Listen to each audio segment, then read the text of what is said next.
Why a manger? The sign of a servant Savior. In Luke 2:7, and she brought forth her firstborn son, and wrapped him in swaddling clothes, and laid him in a manger, because there was no room for them in the inn. A manger in first century Judea was a simple stone feeding trough used for animals, rough, ordinary, and far from what anyone expected for the birth of the Messiah.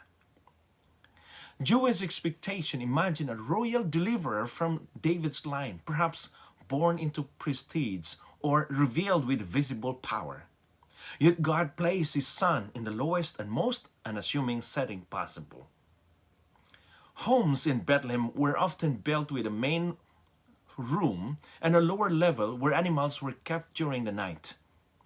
Because the village was overcrowded due to the census, Mary and Joseph likely found shelter in such a place.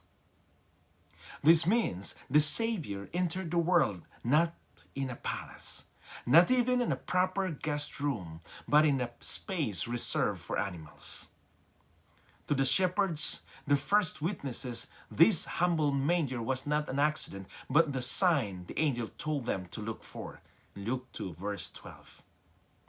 In a world that associated greatness with power and status, God intentionally chose a symbol of humility and servanthood.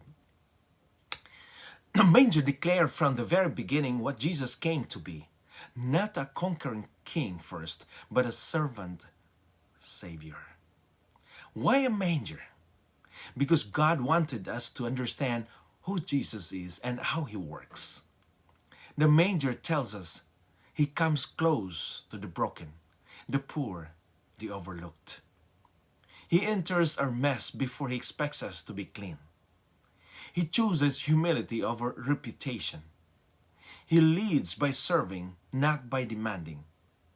The Savior who began his life in a manger would later wash his disciples' feet, touch lepers, eat with sinners, and ultimately give his life on a cross. From the cradle to the cross, his story is one of self-giving love. When we struggle with pride, insecurity, or the need to prove ourselves, the manger reminds us God's glory shines brightest through humility. Today, consider, where's God inviting you to choose humility over recognition? How can you serve someone quietly, lovingly, without expecting anything in return? What manger spaces in your life, messy, uncomfortable, imperfect, might Jesus be willing to enter?